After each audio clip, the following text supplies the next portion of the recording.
All right, man, because the Detroit Pistons traded up and get Chet Holmgren. Apparently, had they obtained the number one pick, they're saying that Chet Holmgren was their clear number one pick and they was going to plug him in. And their backup plan, if they don't get Chet Holmgren, is to draft, at least to pick up Mitchell Robinson from the Knicks. We heard a lot about him in the regular season. They potentially could trade for him at the trade deadline. The Pistons chose to wait until free agency, but let's talk about it. You got Detroit Pistons Talk playlist. Thumbs up the video, share the video, subscribe to the channel, and subscribe button. It's the bell icon button. Hit all notifications, increase your chance, get notifications. We go live or drop a video, okay? Um, so apparently, some experts were saying that it's Chet Holmgren Pistons clear pick at number one. Some experts think so. And apparently it also leaked out that since they didn't get Shaq, Mitchell Robinson is now they backup playing at center. Now, my thing is Shaq ain't no center though at this point. I heard he put on 5 pounds of weight. Now he like 200 pounds. That's just simply not enough to bang with Joel Embiid and bang with Jokic and bang with guys even like Andre Drummond, Jared Allen, Evan Mobley, and etc. All right. But but somehow I think he more of a 3-4 in this league, or 3 to 4, and they both four spots is pretty much the same. At this point, um, you know, the four is the new three. The four is the new small forward. So, um, but like I said before, I don't really picture him in that role yet. If he grows into that role, then yeah, cool. You know what I'm saying? But I look at more of a 3 or 4 player that can defend, multiple frontline positions that probably can defend a few. He probably could defend a few, couple centers in this league, like maybe just Draymond play center, Kevin Looney right now. But eventually, he a guy that may be able to get out there and defend every position. You know what I'm saying? So that's something. That's something to look at as well too. But obviously, the Pistons view him as a center. You know, and and quite frankly, I think he had 3 or 4 right now with his body type and his body frame and stuff of that nature. That's what I think he is.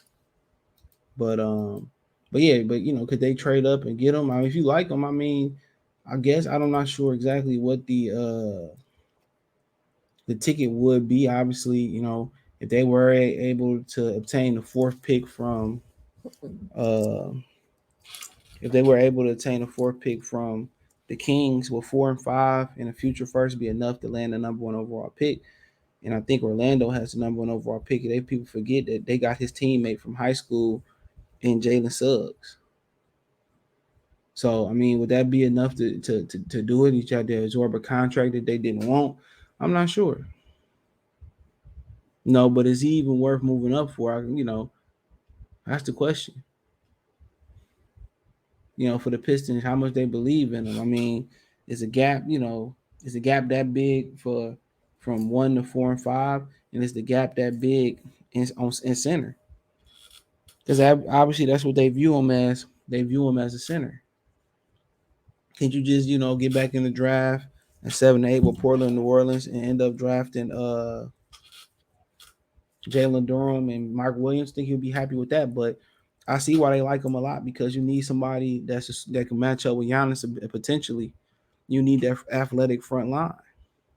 I think his defensive ability and his Swiss Army and knife ability, I think that's what make his stock raise so high.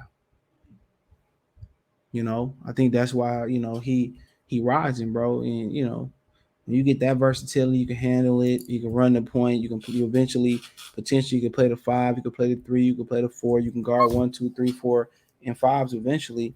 That's especially you playing in a division like Giannis, you probably can't put a price on that.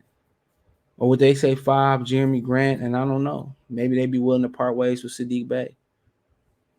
I'm just saying, I'm not saying they should, but maybe they think like that. Saying for agency, we still got a ton of money,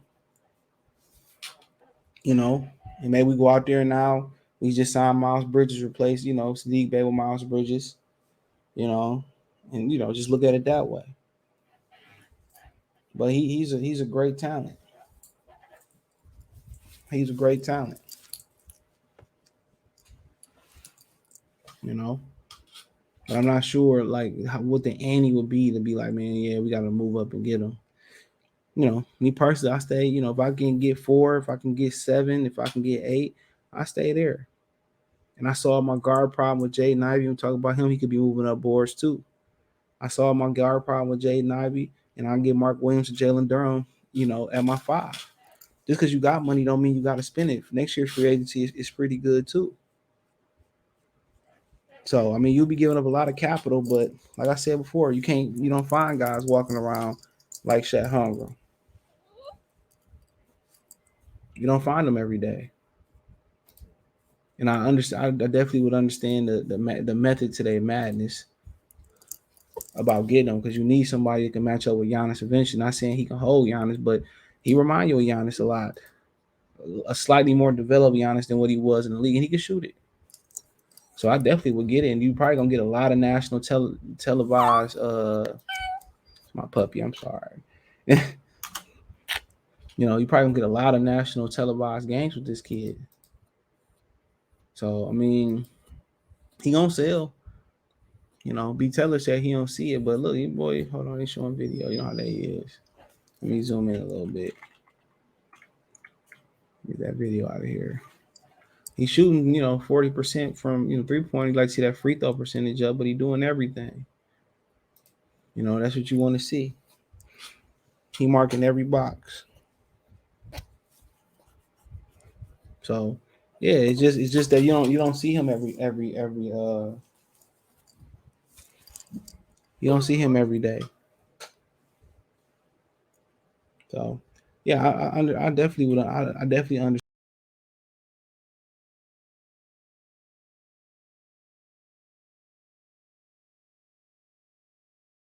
I definitely understand where people, where everybody would be coming from.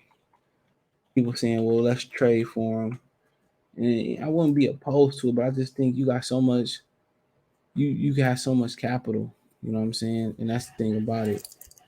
You can literally have a lot of capital, but if you're gonna give up that capital and he don't be what he's supposed to be, that's the question. That's the issue.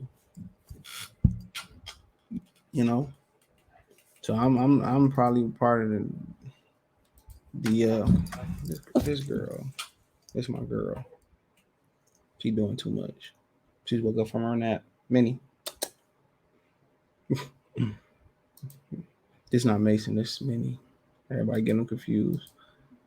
But yeah, I think I wouldn't risk it. I try to add another lottery pick, and if I got an opportunity to get a big player via trade or in the free agency, then if I'm on the Pistons, I do it. But I'm not just gonna go out there and spend that money just to spend it. So that is what it is. Let me know what you girls and guys think about potentially trading for Chet Holmgren. Check out Detroit Pistons Talk playlist. Thumbs up the video, share the video, subscribe to the channel. The subscribe button, it's the bell icon button. Hit all notifications, increase your chance of notifications. Financially, want to support the channel, Cash App, $ CJ Good 313, Venmo CJ Good 313, PayPal link in the description. Check out Detroit Pistons Talk playlist for more videos like this. You can find me on Twitter, Facebook, Instagram if you have business question, inquiry, response, video quest. All my social media links, description. Appreciate the love, support.